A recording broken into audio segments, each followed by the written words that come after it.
Have you ever felt like a prisoner in your own mind? A relentless storm of thoughts, worries, and fears swirling with such force that you forget the feeling of silence. Your heart races for no reason. Your breath becomes shallow. You feel a constant, humming tension in your body, as if waiting for a danger that never arrives. This is the state of being for millions, a quiet battle waged every single day, not on a field of war, but within the private landscape of the mind. You are told to just relax, to not worry so much, but these words are like shouting into a hurricane. They are useless, because they do not understand the nature of the storm. But what if I told you that this storm is not who you are? What if this anxiety, this stress, is not a flaw in your character, but a powerful, ancient system within you that has simply lost its way? What if I told you that you already hold the power to calm the hurricane, not by fighting it, but by understanding it? Today, we do not fight. We learn. We do not resist. We master. This is not another lecture. This is your battle manual. And our first step is to truly understand the enemy, or what we think is the enemy. In the Shaolin arts, we learn that you cannot defeat an opponent you do not understand. You must know their movements, their strengths, their weaknesses. The same is true for your inner world. Stress and anxiety are not abstract feelings. They are tangible, physiological events. They are the work of a ghost in your machine. This ghost is an ancient survival mechanism. Imagine your earliest ancestors walking the plains. A shadow moves in the grass. Is it the wind or a predator? There is no time for logical debate. Instantly, a part of the brain must take command. Flood the body with adrenaline and cortisol, and prepare for fight or flight. The heart pounds to pump more blood to the muscles. The breathing quickens to supply more oxygen. This response is not a mistake. It is a masterpiece of survival. It is what kept humanity alive. The problem is, this ancient alarm system still exists within you, in a world where the predators are no longer lions in the grass, but emails, deadlines, social pressures, an uncertain future. Your brain cannot always tell the difference. It sees a threat, and it pulls the alarm. This phenomenon has a name. In 1995, the psychologist and science journalist Dr. Daniel Goleman described it perfectly in his book, Emotional Intelligence. He called it the Amygdala Hijack. Think of your brain as having two key guards. The first is the neocortex, the rational, thinking guard. It is logical, patient, and analyzes situations carefully. The second is the amygdala, the emotional, reactive guard. The amygdala is like a smoke detector, always scanning for danger. It is incredibly fast, designed to react milliseconds before the thinking guard even knows what is happening. When your ancestors saw the shadow in the grass, the amygdala screamed, "Danger!" when your anti-control.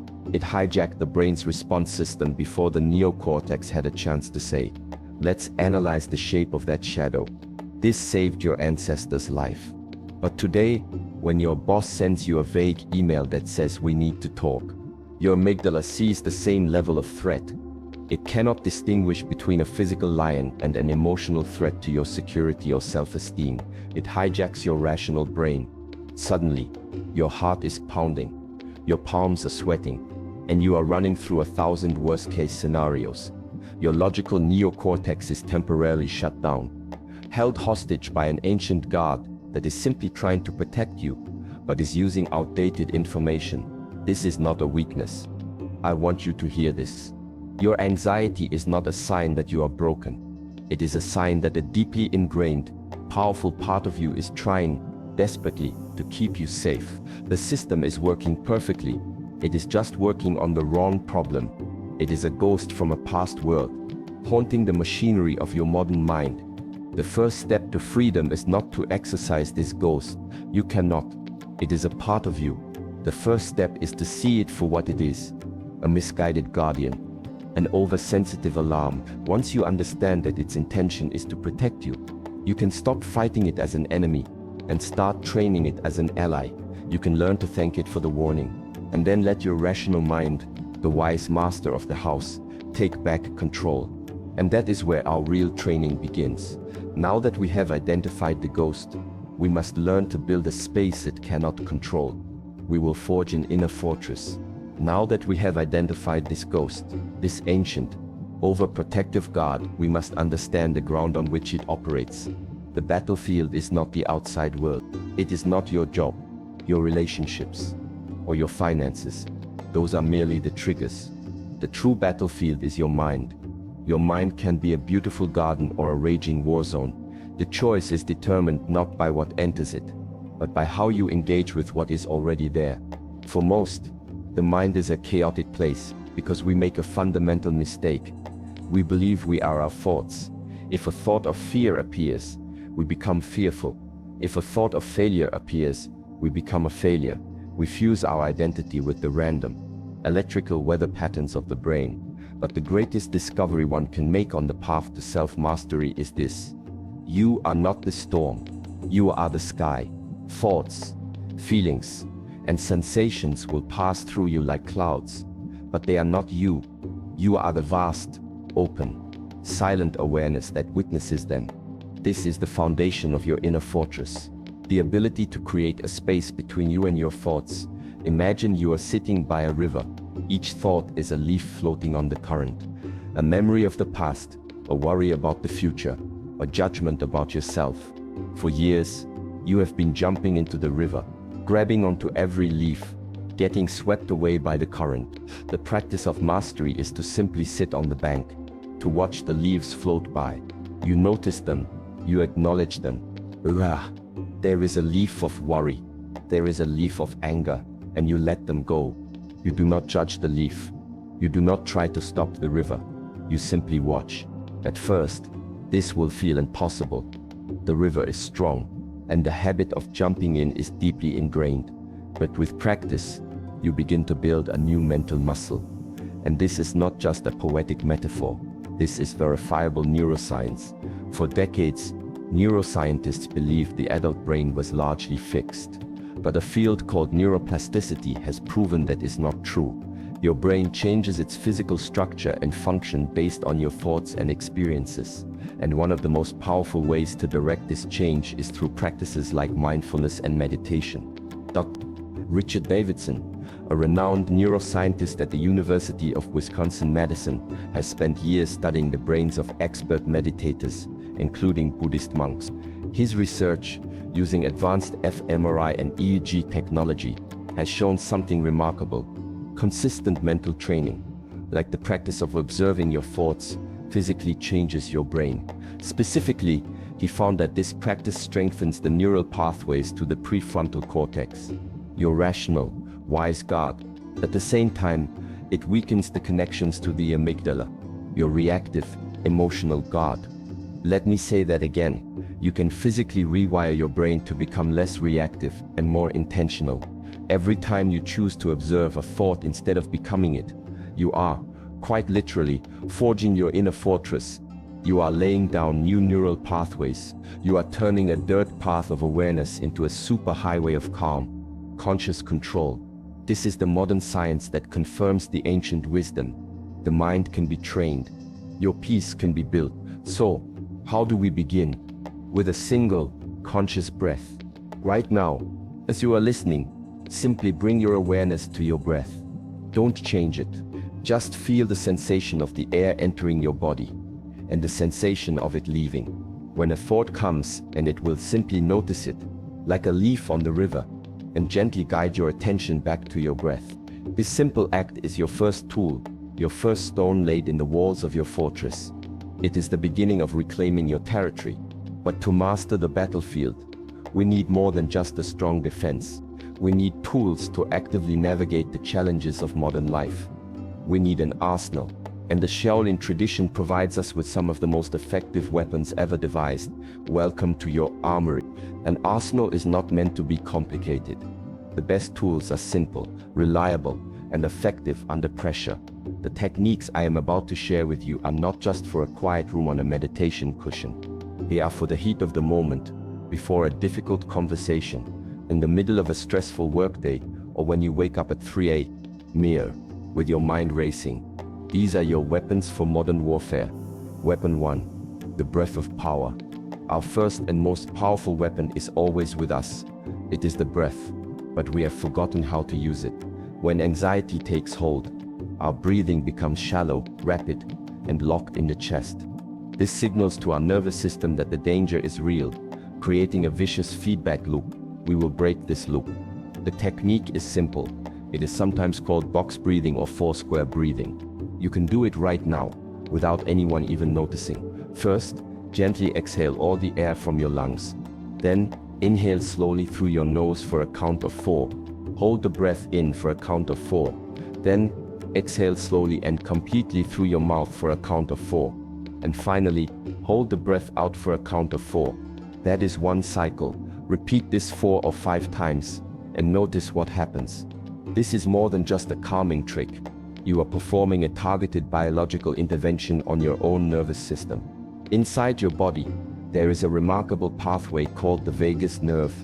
It is the longest cranial nerve, wandering from your brain all the way down to your abdomen, connecting to your heart, lungs, and digestive tract. Think of it as the master control switch for your body's relaxation response, known as the parasympathetic nervous system. When you are stressed, your fight or flight system is active. When you perform the breath of power, the slow, deep, diaphragmatic movement physically stimulates the vagus nerve. This stimulation sends a direct, powerful signal back to your brain that says, "You are safe. Stand down. The threat has passed." It's like flipping a biological reset switch. Stunned, the vagus nerve, once activated, releases a neurotransmitter called acetylcholine, which acts as a natural tranquilizer. It lowers your heart rate, relaxes your muscles, and tells your amygdala that the emergency is over. This isn't positive thinking. This is you taking direct, manual control of your own physiology. You are using your breath to command your brain to be calm. Weapon 2. The unmovable stance. When the mind is a storm, anchor the body. Anxiety wants to pull you up into your head, into a chaotic world of what-ifs. We will counter this by rooting you firmly into the earth. This is the unmovable stance. Stand up, if you can. Place your feet shoulder-width apart, with your toes pointing forward. Soften your knees, so they are not locked. Feel the weight of your body distribute evenly across the soles of your feet. Imagine roots growing from your feet deep into the ground, anchoring you to the very center of the earth. Rest your hands gently on your lower abdomen. Now, just stand. Just feel the solid ground beneath you. It is not moving. It is stable. It is real. Your thoughts are not real in the same way. They are fleeting electrical signals. The ground is present. This practice is called grounding. It uses a principle known as proprioception, your body's awareness of its own position and movement. By focusing your attention on the physical sensations in your body, the pressure on your feet, the slight bend in your knees, you are redirecting your brain's resources. You are pulling energy away from the anxious, spinning thoughts and channeling it into the present moment. You cannot be lost in the future when you are firmly rooted in the now. Hold this stance for 1 minute, and the mental storm will begin to lose its power. Weapon 3. The gaze of the master. Your attention is your power. Where your focus goes, your energy flows. Anxiety hijacks your focus, forcing it onto threats, worries, and fears. We will reclaim that focus. This is the gaze of the master. Wherever you are, find a single, stationary point in front of you. It can be a corner of a room, a leaf on a tree, anything. Now, rest your gaze on that point. Do not stare intensely. Let your eyes be soft, relaxed. Your only task is to keep your attention on that single point. Within seconds, your mind will wander. This is not a failure. It is an opportunity to train. The moment you notice your mind has wandered, gently and without judgment, guide your focus back to the point. That is the entire exercise. Each time you bring your attention back, you are performing a single repetition of a mental push-up. You are strengthening your prefrontal cortex, the part of your brain responsible for focus and executive control. The more you practice this, the stronger your ability to choose where you place your attention becomes. You learn to be the master of your gaze, not the servant of your distractions. These 3 weapons, the breath, the stance, The gaze are your arsenal. They are simple, they are powerful, and they are always available. Practice them not just when you are in crisis, but when you are calm. Sharpen your tools, so they are ready when you need them. But having weapons is one thing. The true path to victory lies in how we use them to transform ourselves from a constant warrior into something else entirely. You have identified the ghost in your machine. You have begun to forge your inner fortress. You now hold an arsenal of weapons to defend your peace. But the ultimate goal of a true master is not to live in a state of constant warfare. The greatest victory is to no longer need the fight. This requires the final and most important shift in your understanding. It is the evolution from a warrior into a guardian. A warrior is always tense. They are scanning the horizon for the next threat, living in a state of perpetual readiness for battle. Their muscles are coiled, their mind is sharp, but they are never truly at rest. For the warrior, peace is merely the brief pause between fights. Many people live their entire lives as warriors against their own anxiety, and they are exhausted. A guardian is different. The guardian stands on the walls of the fortress that has already been built. They are calm, centered, and present. Their power does not come from tension, but from awareness. They are not looking for a fight. They are simply abiding in a state of peace, and from that state, they can handle anything that arises with calm, deliberate strength. The guardian understands that their job is not to fight the storm, but to protect the inner silence. This is the path you are on now. The path of transforming your relationship with your mind from one of conflict to one of stewardship. How do you walk this path? You do not do it through one grand gesture, but through small, consistent, daily practice. You turn these weapons into allies, into habit. Create a simple ritual for yourself, perhaps a 3-3-3 practice. 3 times a day, morning, noon, and night. Take 3 minutes to practice one of the 3 weapons. In the morning, perhaps it is 3 minutes of the gaze of the master to set your focus for the day. At lunchtime, 3 minutes of the unmovable stance to ground yourself and release the morning stress. Before sleep, 3 minutes of the breath of power to calm your nervous system. 9 minutes a day. That is all it takes to begin. 9 minutes to tell your brain, your body, and your spirit that your peace is a priority. This is not another task on your to-do list. This is an act of devotion to the person you are becoming. As you practice, something remarkable begins to happen. The space between you and your thoughts grows wider. The voice of anxiety may still whisper, but it no longer shouts. You begin to experience moments of genuine silence, of deep, unshakable peace. You are cultivating a new baseline for your existence, and this state of inner harmony has a profound, measurable effect, not just on your mind, but on your entire being. Scientists at the Heart Math Institute have been studying the connection between our emotions and our physiology for over 30 years. They discovered a measurable state called coherence. This is a biological state of peak performance where the heart, mind, and emotions are aligned and in sync. When you are in a state of coherence, the rhythms of your heart become more ordered and stable, which in turn sends powerful calming and clarifying signals to the brain. And what are the emotions that most effectively create this state of coherence? Gratitude, calm, compassion. By consciously practicing these states, you are harmonizing your entire system. The signals between your heart and brain, once chaotic and jagged from stress, become smooth and harmonious. This leads to improved decision-making, increased creativity, and a deep sense of well-being. So when you practice your breathing, when you ground yourself in the earth, you are not just managing stress, you are actively tuning your own biology. You are creating the physiological foundation for a life of mastery. We began this journey as a prisoner, trapped by a storm inside our own mind. We believed the storm was us. Then, we learned to see it for what it was. A ghost in the machine, an ancient guardian trying to protect us with outdated tools. We learned that the battlefield was the mind, and that we are not our thoughts, we are the sky that holds them. We began to forge an inner fortress through the power of our own awareness, physically changing our brain with every moment of practice. And finally, we were given the weapons of the master, the breath, the stance, the gaze, not to wage endless war, but to guard the peace that is our birthright. The door to your prison was never locked. You have always held the key. The stress, the anxiety, they may never disappear completely. They are part of the human experience, but they will no longer be your masters. They are now signals, messengers you can listen to with wisdom, not fear. You are the guardian of your inner world, the master of your mind. The sky, not the storm. The path of the guardian begins not tomorrow, not in an hour, but now. It begins with a single, intentional action.